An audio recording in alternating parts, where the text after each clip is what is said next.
విద్యార్థులందరికీ శుభోదయం. నా పేరు Y Radhakrishnamurthy, TGT Sanskrit, APR school, Ganapavaram, Prakasam district. ఈరోజు మనం చెప్పబోయేటువంటి పాఠ్యభాగం 7వ తరగతి 2వ పాఠం దాయిత్వం. విద్యార్థులారా, ఒకసారి చిత్రం పశ్యంతు చింతయంతు పఠంతు. బొమ్మను చూడండి, ఆలోచించండి, చెప్పండి. మీ అందరికీ ఏం కనిపిస్తోంది ఈ బొమ్మలో?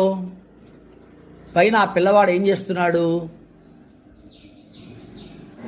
రోడ్డు మీద ఒక పర్సు పడి ఉంది.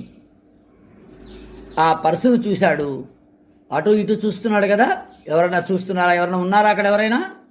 ఎవ్వరూ లేరు. కానీ తను మాత్రం చూస్తున్నాడు ఒకసారి. మరి ఆ పర్సు తీసుకొని ఏం చేశాడు? నేరుగా కింద బొమ్మను చూడండి, నేరుగా పోలీస్ స్టేషన్కి వెళ్ళాడు. అక్కడ పోలీస్ స్టేషన్లో పోలీసు అధికారికి అప్పగించాడు ఆ పర్సుని. అంటే ఏమిటి అర్థం? ఎవరిదో పోగొట్టుకున్నటువంటి ఆ పర్సును తను తీసుకోకుండా నేరుగా తీసుకువెళ్ళి పోలీస్ స్టేషన్లో అప్పగించాడు. అలాగే మీరు కూడా ఎక్కడైనా ఎప్పుడైనా మీది కానటువంటి వస్తువు ఏదైనా మీకు దొరికినట్లయితే ఏం చేస్తారు దాన్ని మీరు? ఓ వెరీ గుడ్, తీసుకువెళ్ళి ఉపాధ్యాయులకో ప్రధానాచార్యుల వారికో దాన్ని అప్పగిస్తారు. బాగుంది, చాలా బాగుంది. ఇది ఒక మంచి అలవాటు, మంచి పద్ధతి. అంటే మనది కానటువంటి వస్తువు మీద మనకెప్పుడూ కూడా ఆశ ఉండకూడదు. కాబట్టి పరాయి వాళ్ళు పోగొట్టుకున్నటువంటి వాళ్ళు ఎవరో వాళ్ళు బాధపడతారు కదా. కాబట్టి వాళ్ళ వస్తువుని వాళ్ళకి ఇవ్వటం మన ధర్మం. విద్యార్థులు ఒకసారి చూడండి, ఈ చిత్రంలో ఉన్నటువంటిది ఎవరు? గుర్తించండి. తెలుస్తుందా మీ అందరికీ? ఎవరు? నువ్వు చెప్పు సురేష్. ఎవరు? స్వామి వివేకానంద. Very good. ఎవరు ఈయన? స్వామి వివేకానంద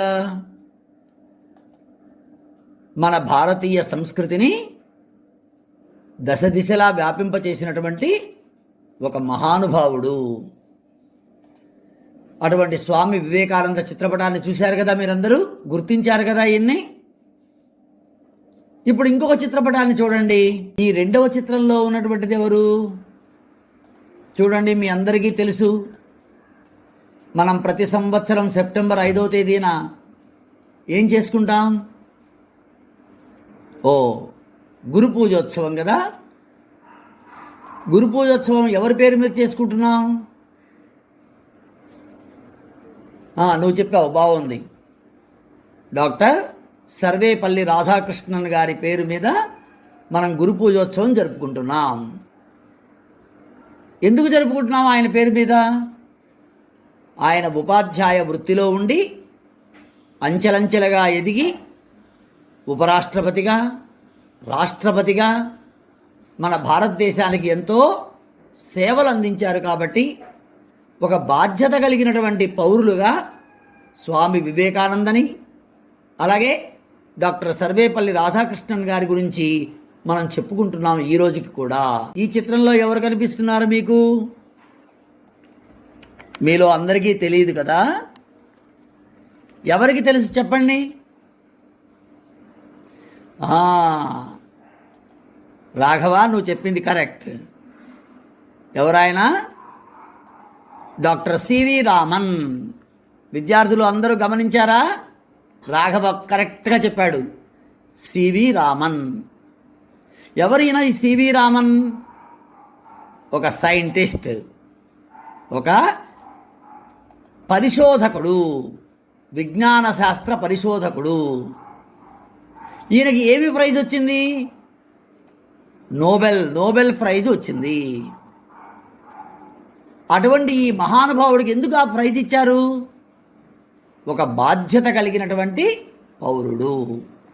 కాబట్టి అటువంటి బాధ్యత కలిగినటువంటి పౌరులు ఈ రోజున భారతదేశానికి చాలా చాలా అవసరం ఉన్నది.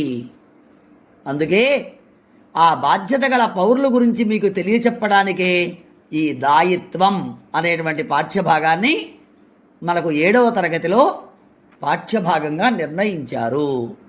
ఏమిటి దాయిత్వం అంటే? బాధ్యత, రెస్పాన్సిబిలిటీ.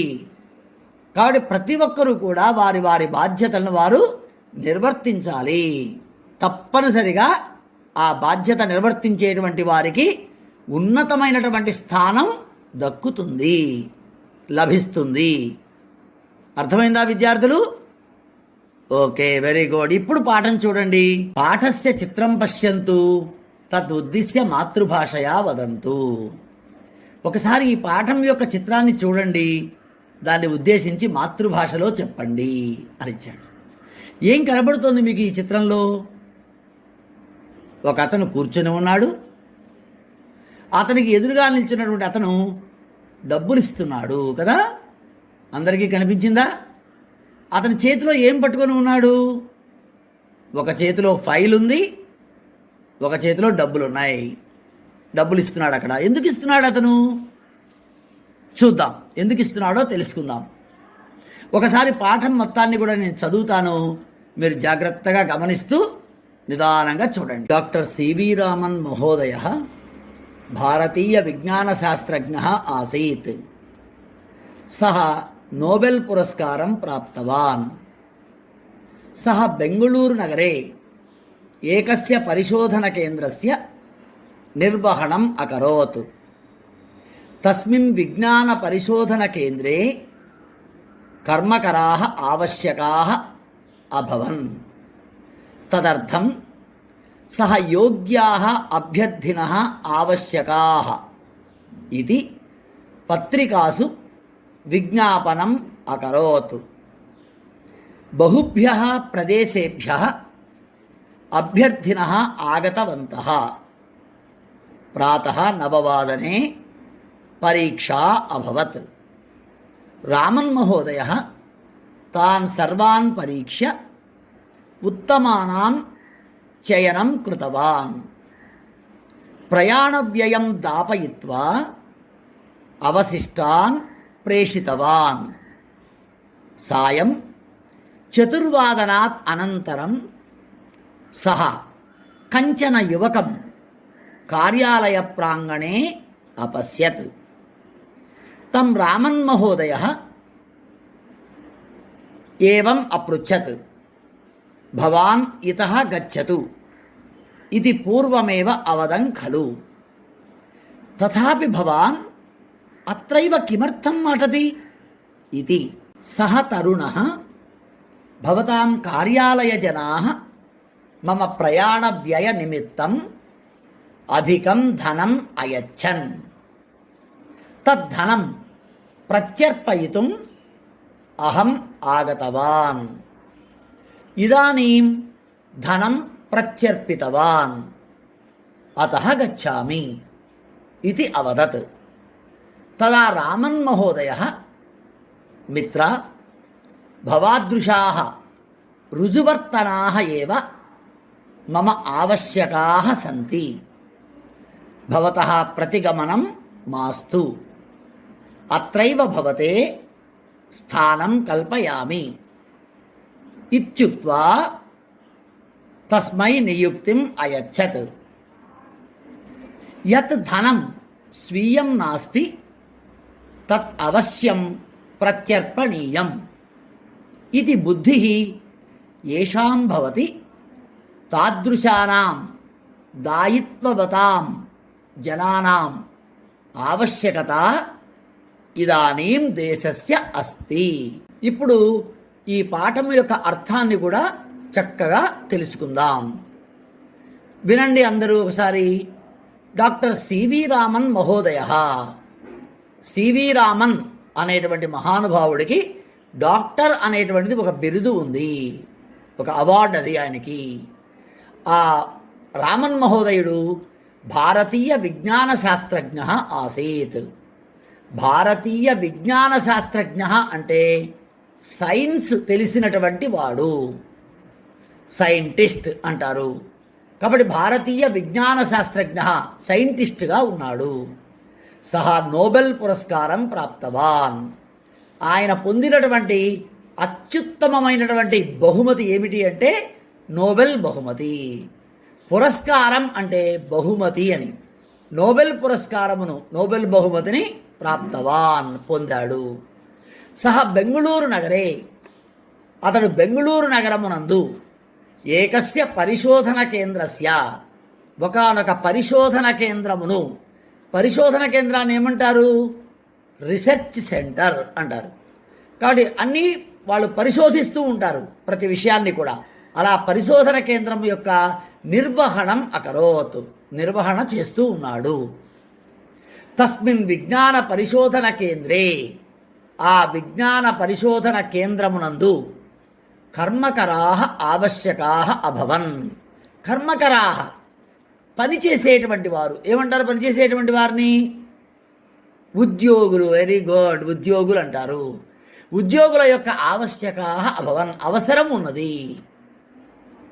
తదర్థం, దాని కొరకు సహా యోగ్యాः అభ్యర్థినः ఆవశ్యకాः. చూడండి ఏం చేశాడు అతను? యోగ్యాः, యోగ్యులైనటువంటి, అర్హులైనటువంటి అభ్యర్థులు కావలయును. అభ్యర్థినః ఆవశ్యకాః, అభ్యర్థుల యొక్క అవసరం ఉన్నది. ఇది అని పత్రికాసు విజ్ఞాపనం అకరోత్. పత్రికలలో ఒక ప్రకటన ఇచ్చాడు, విజ్ఞాపన చేశాడు, విన్నవించాడు. మనకు ఎవరి ఏదైనా కావాలంటే ఏం చేస్తాం? అడ్వర్టైజ్మెంట్ ఇస్తాం. కాబట్టి మంచి అర్హులైనటువంటి అభ్యర్థులు కావాలి అని ఆయన పత్రికలలో ఒక ప్రకటన ఇచ్చాడట. అర్థమైంది కదా అందరికీ? బహుభ్య ప్రదేశేభ్య, ఆ ప్రకటనను చూసి చాలా చాలా ప్రదేశాల నుండి అభ్యర్థినః ఆగతవంతః, అభ్యర్థులందరూ చక్కగా వచ్చారు అక్కడికి.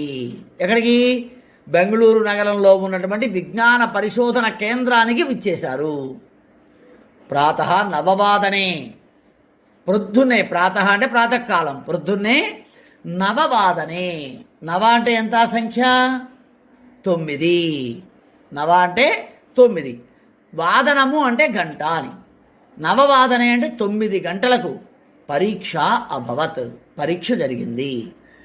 రామన్ మహోదయ, రామన్ మహానుభావుడు తాన్ సర్వాన్ పరీక్ష, వాళ్ళందరినీ చక్కగా పరీక్షించి ఉత్తమానాం చయనం కృతవాన్, ఉత్తములైనటువంటి వారిని, అంటే మంచి వారిని, బాగా వ్రాసినటువంటి వారిని చయనం కృతవాన్. చయనం అంటే ఏమిటి? ఎంపిక. కృతవాన్ చేసుకున్నాడు అంటే ఆయనకి ఎవరెవరు కావాలో, ఎంత ప్రతిభాపాఠవాలు కావాలో అటువంటి వాళ్ళని చూసుకొని ఆయన వాళ్ళందరినీ కూడా సెలెక్ట్ చేసుకున్నాడు. ఎంపిక అంటే సెలక్షన్ అని, సెలెక్ట్ చేసుకున్నాడు. ప్రయాణ వ్యయం దాపయిత్వా, మిగిలినటువంటి వారికి దారి ఖర్చులు అంటాం. మరి వాళ్ళు ఎక్కడి నుంచో వచ్చారు కదా, వారికి ఆ ప్రయాణ వ్యయం ఖర్చులన్నీ కూడా దాపయిత్వా ఇచ్చేసి అవశిష్టాన్ ప్రేషితవాన్, వాళ్ళందరూ కూడా, మిగిలిన వాళ్ళందరినీ కూడా, ఎవరైతే సెలెక్ట్ కాలేదో, అర్హత సాధించలేదో వాళ్ళందరినీ కూడా ప్రేషితవాన్, పంపించేశాడట. సాయం చతుర్వాదనాత్ అనంతరం, సాయంత్రం అయిపోయింది, అందరూ వెళ్ళిపోయారు. చతుర్వాదనాత్ అనంతరం, 4 గంటల తరువాత సహా కంచన యువకం, అతడు ఒకానొక యువకుణ్ణి కార్యాలయ ప్రాంగణే అపశ్యత్. తన కార్యాలయం యొక్క ప్రాంగణము అంటే వరండా, కార్యాలయం ముందర వరండాలో అపశ్యత్, చూశాడట. తం రామన్ మహోదయ, అతన్ని చూడగానే ఆ రామన్ మహానుభావుడు ఏవం అపృచ్ఛత్, ఈ విధంగా అడిగాడట. ఏమని అడిగాడు? అపృచ్ఛత్ అంటే అడిగాను అని. ఏమని అడిగాడట? భవాన్ ఇతః గచ్చతు ఇది, భవాన్ నీవు ఇతః గచ్చతు, ఇక్కడి నుంచి వెళ్ళిపో, ఇది అని పూర్వమేవ అవదం ఖలు, ఇంతకు పూర్వమే నేను చెప్పాను కదా. తథాపి, అయినప్పటికీ కూడా భవాన్ అత్రైవ కిమర్థం అటది, నీవు ఇక్కడిక్కడే ఎందుకు సంచరిస్తున్నావు, ఎందుకు తిరుగుతూ ఉన్నావు? ఇది, అయ్యా నువ్వు ఇంటర్వ్యూలో సెలెక్ట్ కాలేదు, నిన్ను వెళ్ళిపోమ్మని చెప్పి నేను ఇంతకు ముందే చెప్పాను కదా, అయినా కూడా ఇక్కడిక్కడ తిరుగుతున్నావు ఏమిటి, ఎందుకు, ఏంటి కారణం అని అడిగాడట.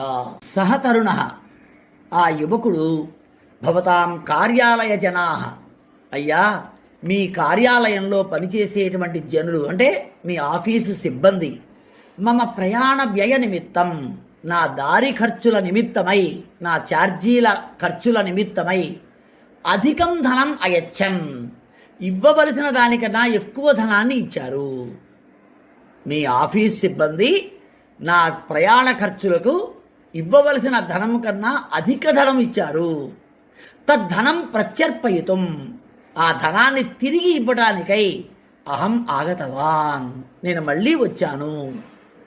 ఇదానీ, ఇప్పుడు ధనం ప్రత్యర్పితవాన్, మీ ఆఫీసు వాళ్ళకి ధనాన్ని తిరిగి ఇచ్చేసేసాను.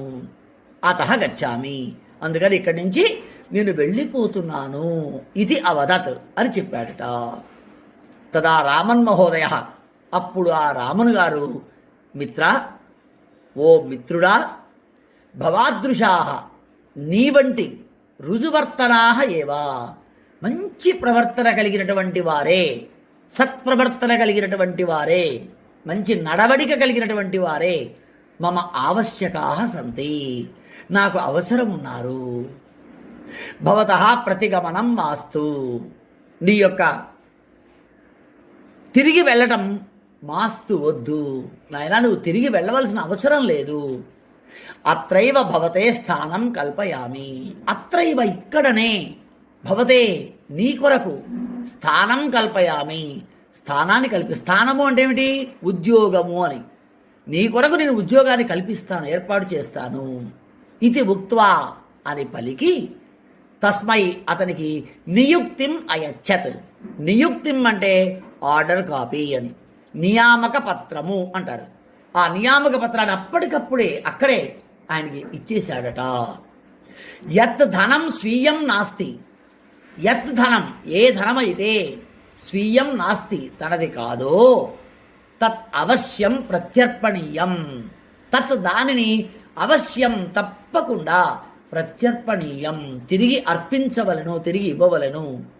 ఇది బుద్ధి అనేటువంటి తెలివి అనేటువంటి భావన ఏషాం భవతి, ఎవరికైతే ఉంటుందో, తాదృశానాం, అటువంటి దాయిత్వవతాం జనానాం, దాయిత్వవతాం బాధ్యత కలిగినటువంటి జనానాం, జనుల యొక్క ఆవశ్యకత, అవసరము ఇదానీం దేశస్య అస్తి, ఇప్పుడు దేశానికి ఎంతైనా ఉంది. ఏ ధనమైతే నాది కాదో ఆ ధనాన్ని తిరిగి అర్పించాలి అనేటువంటి భావన ఎవరికి ఉంటుందో, అటువంటి బాధ్యత కలిగినటువంటి జనుల యొక్క అవసరం ఈ దేశానికి ఎంతైనా ఉంది అని చెప్పి అన్నట. నిజమే కదా? మీరందరూ ఆలోచించండి ఒక్కసారి. మన బాధ్యతని మనం చక్కగా నిర్వర్తించినట్లయితే ఇదిగో ఇలాంటి మెప్పు పొందుతాము. మీరు కూడా ఎప్పుడైనా ఏదైనా దొరికినప్పుడు తీసుకువెళ్ళి ఇస్తే ఏమంటారు గురువు సార్లు? చాలా మంచి బాలుడు, అందరికీ చెప్తారు, ఈ పిల్లవాడు చాలా మంచి పిల్లవాడు, వాడికి దొరికినటువంటి వస్తువును తీసుకొచ్చి ఇచ్చాడు. కాబట్టి ఇలాంటి మంచి అలవాట్లు, మంచి బుద్ధి కలిగి ఉండటం చాలా చాలా అవసరం. విద్యార్థులారా, ఇప్పుడు దాకా మనం దాయిత్వం అనేటువంటి పాఠ్యభాగం గురించి చక్కగా చెప్పుకున్నాం కదా. ఈ పాఠ్యభాగంలో నుంచి మనకు పరీక్షలకు ఏమేమి వస్తాయో ఒకసారి చూద్దాం. ముందుగా ప్రశ్న జవాబులు ఉంటాయి, అలాగే అర్థాలు ఉంటాయి, సమానార్థక పదములు ఉంటాయి, విరుద్ధార్థక పదాలు ఉంటాయి, ధాతు రూపములు కూడా ఉంటాయి. వాటిలో ప్రశ్న జవాబులు తర్వాత మనం నేర్చుకుందాం, చదువుకుందాం. ఇప్పుడు అర్థాలు రాసుకుందాం. నేను బోర్డు మీద రాస్తాను, మీరు కూడా కఠినమైనటువంటి పదాలకు తెలియనటువంటి అర్థాలని మీ నోట్స్ లో చక్కగా రాసుకోండి. ఒకసారి చూద్దాం అర్థాలు ఏమేమి ఉన్నాయి దీంట్లో అంటే, ఒకటి నిర్వహణం. నిర్వహణం నిర్వహణం అంటే నిర్వహించడం. నిర్వహించడం మీరు కూడా మీ నోట్ బుక్స్ లో చక్కగా రాసుకోండి. నిర్వహించడం. రెండవది కర్మకరా. కర్మకరా కర్మకరా అంటే ఉద్యోగులు. ఇంకొక అర్థం చెప్పాలి అంటే పనిచేయువారు అని అర్థం. ఉద్యోగులు. మూడవ పదం తరుణం. తరుణం తరుణం అంటే యువకుని. తరుణం అంటే యువకుని.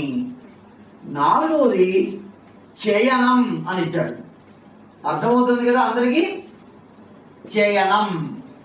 చయనం అంటే ఎంపిక. ఇందాక మనం అనుకున్నాం, పాఠం చెప్పేటప్పుడు చెప్పాం, సెలెక్ట్ చేసుకోవటము అని. ఎంపిక అంటే సెలెక్ట్ చేయటము అని అంటాం. అలాగే విజ్ఞాపనం అని ఇచ్చాడు చూడండి. ఐదవ పదం విజ్ఞాపనం. ఏమిటి విజ్ఞాపనం అంటే? విన్నవించడం. విన్నవించడం. ఓకే, రాసుకున్నారా అందరూ? మళ్ళా ఒక్కసారి చూడండి ఈ 5 అర్థాలు కూడా. ఒకటి నిర్వహణం. నిర్వహణం అంటే ఏమిటి? నిర్వహించడం. రెండవది కర్మకర. కర్మ అంటే ఏమిటి? పని. కరా అంటే చేయువారు. పని చేయువాళ్ళని ఏమంటాం? ఉద్యోగులు అంటాం. కాబట్టి కర్మకరా అంటే ఉద్యోగులు. మూడవది చూడండి తరుణం. తరుణం అంటే యువకుడు అని అర్థం. తరుణ అంటే యువకుడు, తరుణం అంటే యువకుని. ద్వితీయ విభక్తి అనమాట ఇది. అలాగే చయనం అని ఇచ్చాడు. చయనం అంటే ఎంపిక, సెలెక్ట్ చేసుకోవడం అని అర్థం. ఐదవది విజ్ఞాపనం. విజ్ఞాపనం అంటే ఏమిటి? విన్నవించడం, తెలియజేయడం అని అంటాం. తర్వాత ఆరవ అర్థం చూడండి, ఏమిచ్చాడు? రుజువర్తన.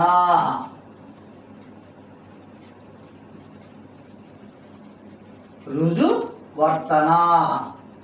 రుజు అంటే మంచి అని అర్థం. అంటే మంచి ప్రవర్తన కలిగినటువంటి వారు. మంచి ప్రవర్తన కలిగిన వారు.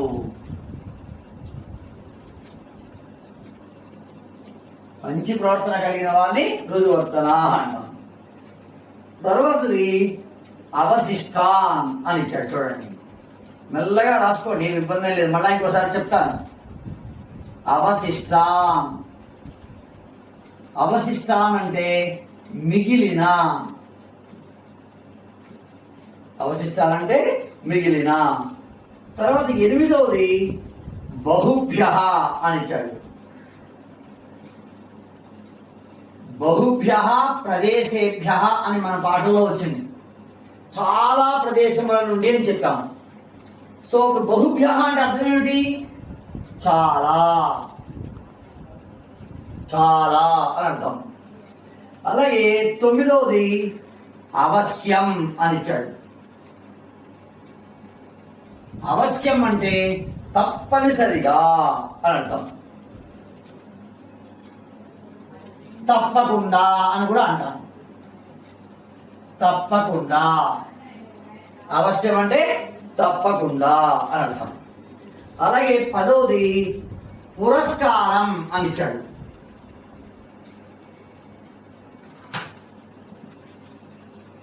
పదవది పురస్కారం.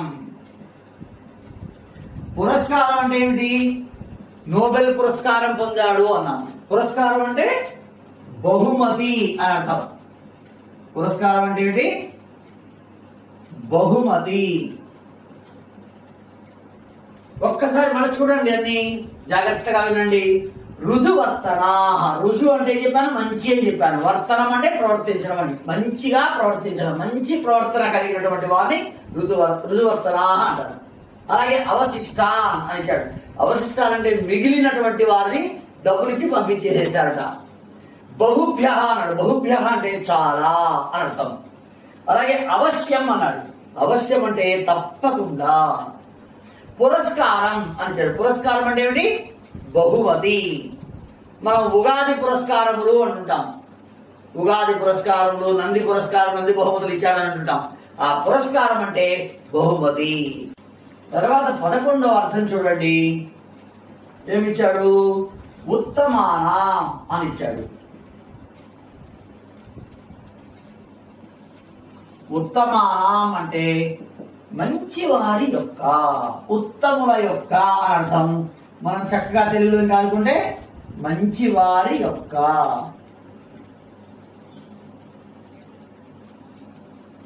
మంచివారి యొక్క అని అర్థం.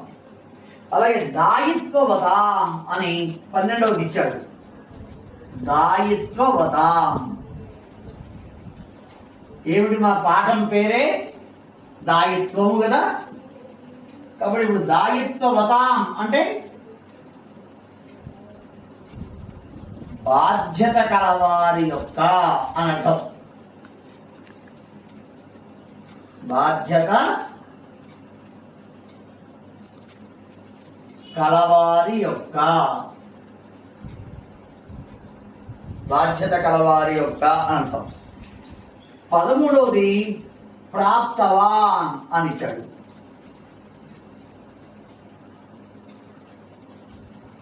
ప్రాప్తవాన్ అంటే పొందెను అని అర్థం. పొందెను, నోబెల్ పురస్కారం ప్రాప్తవాన్ అని అర్థం. నోబెల్ పురస్కారం పొందెను అని అర్థం. అలాగే 14వది కృత్వా అని ఇచ్చాడు. కృత్వా అంటే చేసి, కృత్వా అంటే చేసి అర్థం. చివరగా ప్రత్యర్పయితుం,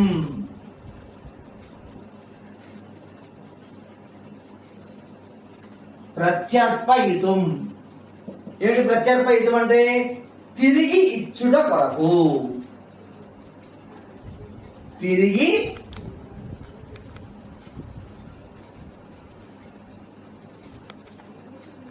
ఇచ్చుట కొరకు. ఎందుకు వచ్చాడు అతను? సాయంత్రం ఎక్కువగా ఇచ్చినటువంటి ధనాన్ని తిరిగి ఇవ్వడానికి వచ్చాడు. కాబట్టి తిరిగి ఇచ్చుట కొరకు. చూడండి ఒకసారి జాగ్రత్తగా. ఉత్తమానం, ఉత్తమానం అంటే ఏమిటి? మంచి వారి యొక్క. అలాగే దాయిత్వవతాం చెప్పారు, మన పాఠ్య భాగం పేరే దాయిత్వం అంటే బాధ్యత కలవారి యొక్క. ప్రాప్తవాన్, ప్రాప్తవాన్ అంటే పొందెను అర్థం. అలాగే కృత్వా, కృత్వా అంటే చేసి, కార్యం కృత్వా పని చేసి అర్థం. పఠనం కృత్వా చదువు పూర్తి చేశారు అర్థం. ప్రత్యర్పయితం అని ఇచ్చాడు చివరిగా. ప్రత్యర్పయితం అంటే ఏం చెప్పాం? తిరిగి ఇచ్చుట కొరకు. అతను ఎందుకు వచ్చాడు ఆ కార్యాలయానికి? డబ్బులు తిరిగి, అధికంగా ఇచ్చినటువంటి డబ్బులు తిరిగి ఇవ్వడం కోసం వచ్చాడు. కాబట్టి ప్రత్యర్పయితం అంటే తిరిగి ఇచ్చుట కొరకు. ఈ విధంగా మనకు 15 అర్థాలు ఈ పాఠ్యభాగంలో ఇవ్వబడ్డాయి. ఈ 15 అర్థాల్లో నుంచి మనకు పరీక్షల్లో కొన్ని పదాలు అరిచి దానికి సరైనటువంటి అర్థాన్ని వ్రాయమంటాడు. ఇప్పుడు మనం అర్థాలు తెలుసుకున్నాం కదా. అర్థాల తర్వాత సమానార్థక పదములు అని ఉంటాయి. ఏమిటి సమానార్థక పదములు అంటే? ఒక పదమునకు అదే అర్థాన్ని ఇచ్చేటువంటి పదం ఇంకోటి ఏదైనా ఉంది అంటే దాన్ని సమానార్థక పదము అంటాం. చూడండి, రాసుకోండి, హెడ్డింగ్ రాసుకోండి. సమానార్థక పదాని.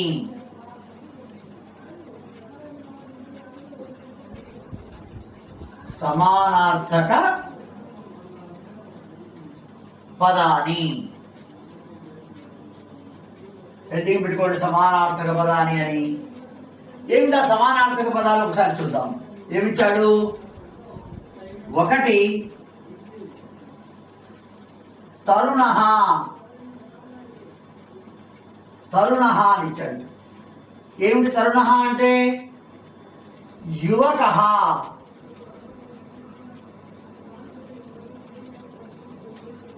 యువకః, తరుణః అంటే ఏమిటి? యువకః, యువకుడు. తరుణః అన్నా కూడా యువకుడు. తరుణః అంటే యువకుడు. తరుణి అంటే స్త్రీ అని అర్థం, యువతి అని అర్థం. అర్థమైనా? రెండవ పదం రెండు ఉన్నాయి దీంట్లో. రెండవ పదం బుద్ధి అని ఇచ్చాడు. బుద్ధి అని ఇచ్చాడు. ఏమిటి బుద్ధి అంటే? మతి. మతి అన్నా బుద్ధి అన్నా ఒకటే పదం, ఒకటే అర్థం. కాబట్టి ఏమిటి సమానార్థక పదం? మతి. అర్థమైనా? తరుణః అంటే యువకః, యువకుడు. తరుణః అన్న యువకుడు. అలాగే బుద్ధి అంటే మతి. మతి అంటే తెలివి అని. బుద్ధి అంటే నీకు బుద్ధి ఉందా లేదా అని మనం అంటుంటాం ఏదైనా తప్పు చేసినప్పుడు. లేదు వాడు చాలా బుద్ధిమంతుడండి అంటాం, అంటే గొప్ప తెలివితేటలు కలిగినటువంటి వాళ్ళు అని అంటాం. కాబట్టి ఇక్కడ మతి అంటే కూడా తెలివి అని, బుద్ధి అన్నా కూడా తెలివి అని అర్థం. ఇవి రెండు సమానార్థక పదాలు మాత్రమే ఈ పాఠ్యభాగంలో నుంచి మనకు ఇవ్వబడినాయి. ఇప్పుడు సమానార్థక పదాల గురించి విన్నాం కదా. వాటి తర్వాత మనకు ఉండేటువంటివి ఏమిటి? విరుద్ధార్థక పదములు. రాసుకోండి, ఒకసారి హెడ్డింగ్ రాసుకోండి. విరుద్ధార్థక పదాని.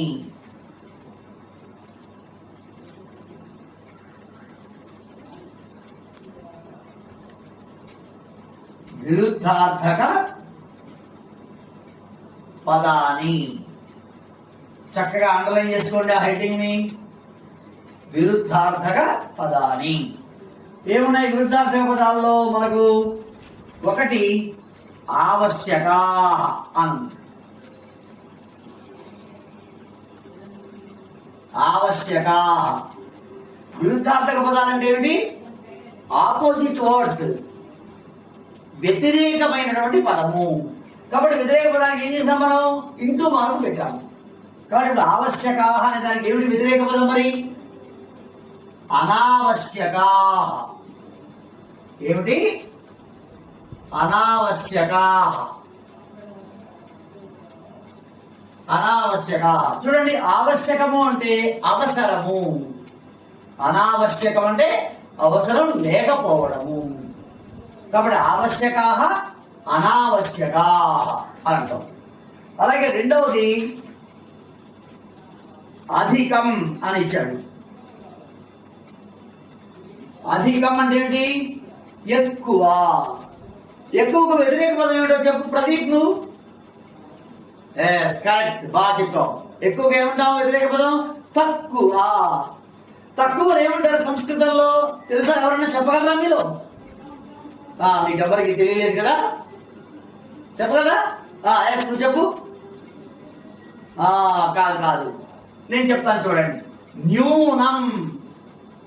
సంస్కృతంలో ఏమంటారు ఆ తక్కువ అనే పదాన్ని? న్యూనం. అధికం అంటే ఎక్కువ, న్యూనం అంటే తక్కువ. అర్థమైంది అందరికీ? అలాగే మూడవ పదం పరకీయం అని ఇచ్చాడు. పరకీయం. పరకీయం అంటే ఏమిటి?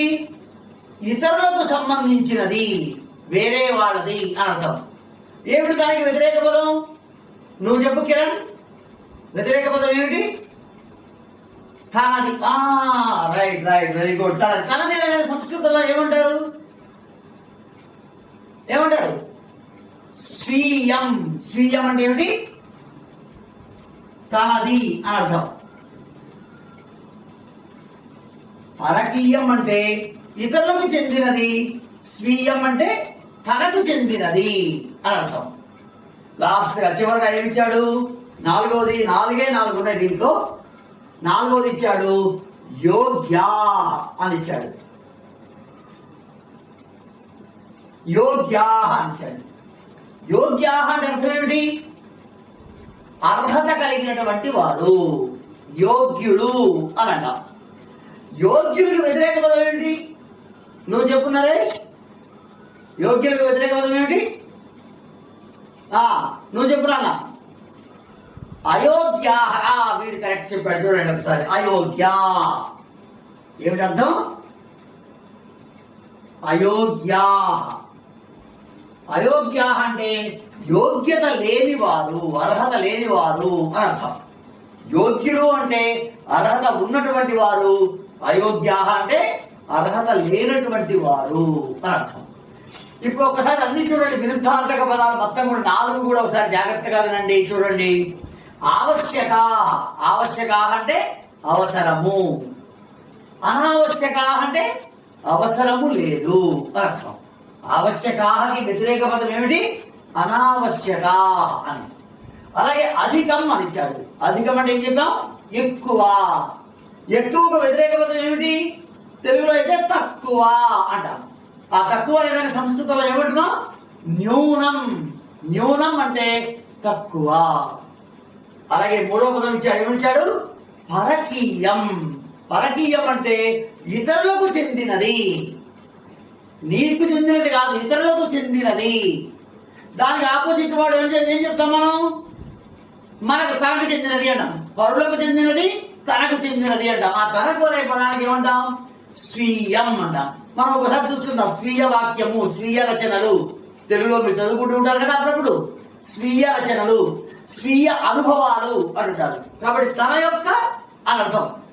పరకీయం ఇతరులది, స్వీయం తనది అని అర్థం. అలాగే యోగ్య అని ఇచ్చారు. యోగ్య అంటే యోగ్యత కలిగినటువంటి వారు. యోగ్యతను ఏమంటాం మనం తెలుగులో? చక్కగా చెప్పారు, అర్హత. అర్హత కలిగి ఉంటారని ఏమంటారు? యోగ్యత. యోగ్య అర్హులు అంటారు. అయోగ్య అంటే నువ్వు చెప్పినా అర్హత లేనటువంటి వారు. కరెక్ట్ చెప్పాడు, అర్హత లేనటువంటి వారు. యోగ్యా అర్హత ఉన్నటువంటి వారు, అయోగ్యా అర్హత లేనటువంటి వారు, అయోగ్యులు. అర్థమైందా? ఇంతవరకు ఈ నాలుగింటిని కూడా మనకు విరుద్ధార్థ పదాలుగా ఇచ్చారు. పరీక్షలో ఎలా ఇస్తారు? అధికం అని ఇస్తాడు. మీరేం రాయాలి? న్యూనం అని రాయాలి. లేదు యోగ్యా అని ఇచ్చాడు, మీరేం చేయాలి? అయోగ్యా అని రాయాలి. అర్థమైందా? ఓకేనా? ఇప్పుడు మనం విరుద్ధార్థక పదాల గురించి తెలుసుకున్నాం కదా. ఇప్పుడు ఒకసారి ధాతు రూపముల గురించి చూద్దాం. ఏమిటి ధాతు రూపములు అంటే? తెలుగులో ఏమంటారు తెలుసా? ఎవరికైనా తెలియదు కదా, నేను చెప్తాను కదండి. క్రియాపదములు అంటారు. మనకు క్రియాపదాలు ఉన్నాయి కదా, చేస్తున్నాడు, వస్తున్నాడు, వెళ్తున్నాడు, చదువుతున్నాడు, ఇలాంటి వాటిని అన్నింటినీ ఏమంటాం? క్రియాపదములు అంటాం. వాటిని సంస్కృతంలో ఏమంటారు? ధాతు రూపములు అంటారు. నువ్వు చెప్పున్నారే ధాతులు క్రియాపదాలు ఇంగ్లీష్ లో ఏమంటారు? వర్బ్స్. ఓకే, చక్కగా చెప్పారు, వర్బ్స్ అంటారు. ఆ వర్బ్స్ గురించి ఇప్పుడు మనం ఒకసారి తెలుసుకుందాం. హెడ్డింగ్ రాసుకోండి ఒకసారి. ధాతు Rupani.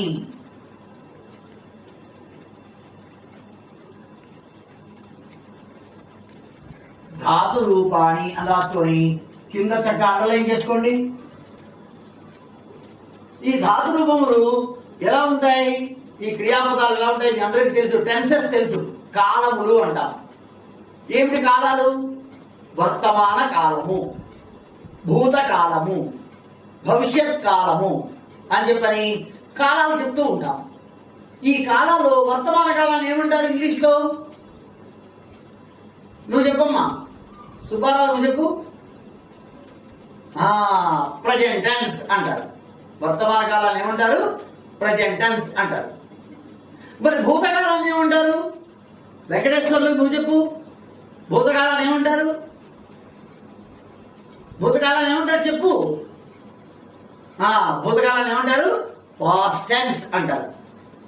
Past tense. Past tense అంటే ఏంటి? భూతకాలము. బాగా చెప్పావు. యశ్వంత్ నువ్వు చెప్పు ఒకసారి, భవిష్యత్ కాలాన్ని ఏమంటారో చెప్పు. భవిష్యత్ కాలాన్ని ఏమంటారు?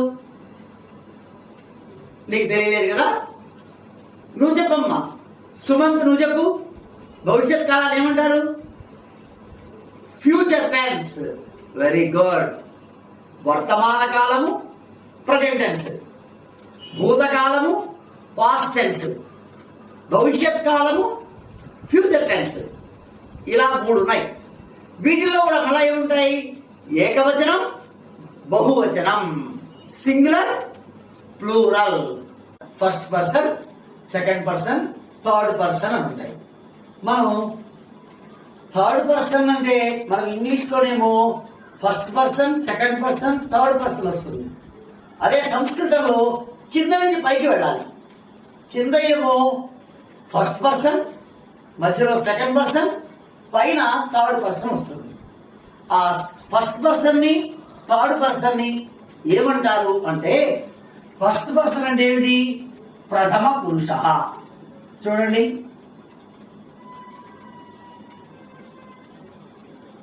ప్రథమ పురుష. ప్రథమ పురుష అంటే సంస్కృతంలో థర్డ్ పర్సన్. అందరూ ఏమనుకుంటారు? ప్రథమ ఉంది కాబట్టి ఫస్ట్ అనుకుంటారు, ఫస్ట్ పర్సన్ అనుకుంటారు. కాదు కాదు, థర్డ్ పర్సన్. థర్డ్ పర్సన్ లో మనకి ఏమొస్తుంది? సంస్కృతంలో అయితే సహా అని వస్తుంది, అతడు, వాడు అని వస్తుంది.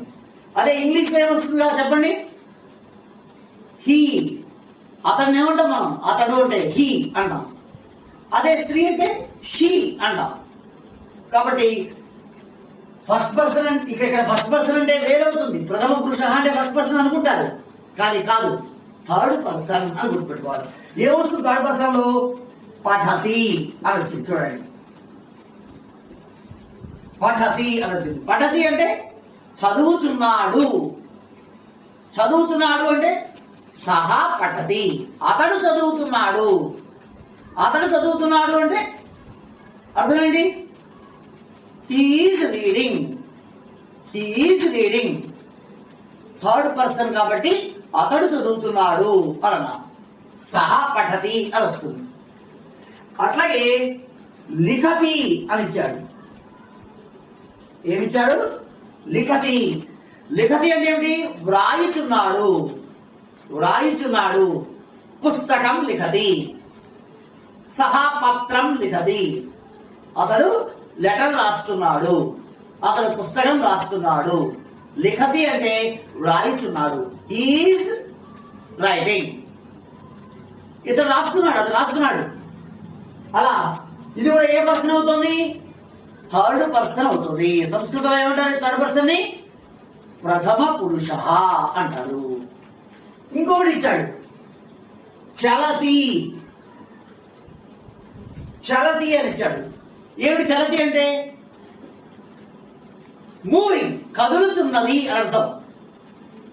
యానం చలతి, బస్ యానం చలతి, బస్సు వాహనం కదులుతున్నది. కార్ యానం చలతి, కారు వాహనం వెళ్తోంది. అర్థమైందా? త్రిచక్రిక చలతి. త్రిచక్రిక అంటే 3 చక్రములు కలిగింది. ఏమిటి చెప్పండి? Very good, very good. Auto. Auto వెళ్తోంది. అర్థమైందా? చలతి. చలతి అంటే ఏమిటి అర్థం? కదులుతున్నది. కాబట్టి ఇది కూడా థర్డ్ పర్సన్. ఇలా థర్డ్ పర్సన్ ఇచ్చారు ఇక్కడ.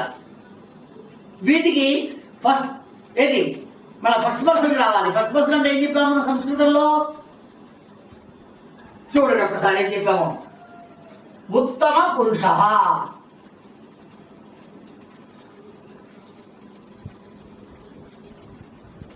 ఉత్తమ పురుష. ఉత్తమ పురుష అంటే ఏంటి? First person. మధ్యమ పురుష అంటే సెకండ్ పర్సన్. సంస్కృతంలో ప్రథమ పురుష, మధ్యమ పురుష, ఉత్తమ పురుష అని ఉంటాయి. కాబట్టి ఇది ఉత్తమ పురుష అని ఇచ్చాడు. ఈ ఉత్తమ పురుషాలు పఠతి అనే దానికి ఏమవుతుంది? అతడు చదువుతున్నాడు. అతడు చదువుతున్నాడు అన్నా, అంటే హీఈస్ రీడింగ్ అన్నా. దానికి థర్డ్ ఫస్ట్ పర్సన్ లో చెప్పాలంటే ఏం చెప్పాలి? థర్డ్ పర్సన్ లో చెప్పాము. ఫస్ట్ పర్సన్ లో చెప్పాలని ఏం చేయాలి? I am reading. ఐఆమ్ రీడింగ్ అంటే తెలుగులో చెప్పు. నేను చదువుతున్నాను కదా. కాబట్టి నాకు ఏమవుతుంది? పఠామి. పఠామి అంటే చదువుతున్నాను అని అర్థం. చదువుతున్నాను అని ఎవరు అంటాం? నేను చదువుతున్నాను, నేను వెళ్తున్నాను, నేను తింటున్నాను, నేను నమస్కరిస్తున్నాను అంటాం కదా. కాబట్టి పఠామి. పఠతికి ఫస్ట్ పర్సన్ ఏమిటి అంటే పఠామి అని అర్థం. అలాగే లిఖతి అని ఇచ్చాడు. దీనికి ఏమిటి? లిఖామి. ఏమిటి? లిఖామి. లిఖతికి లిఖామి. లిఖతి వ్రాయుతున్నాడు, లిఖామి వ్రాయుతున్నాను, నేను రాస్తున్నాను అని అర్థం. తెలిసిందా? చలతి అని ఇచ్చాడు. ఈ చలతికి మీరు చెప్పండి ఫస్ట్ పర్సన్. సురేంద్ర నువ్వు చెప్పు. ఫస్ట్ పర్సన్ ఏంటి? చలామి. Very good, very good. చలామి. కదులుతున్నాను, నేను కదులుతున్నాను. సహచలతి, అతడు కదులుతున్నాడు, అతడు వెళ్తున్నాడు. లేకపోతే అహం చలామి, నేను కదులుతున్నాను. కాబట్టి ఇదేమో థర్డ్ పర్సన్, ఇదేమో ఫస్ట్ పర్సన్.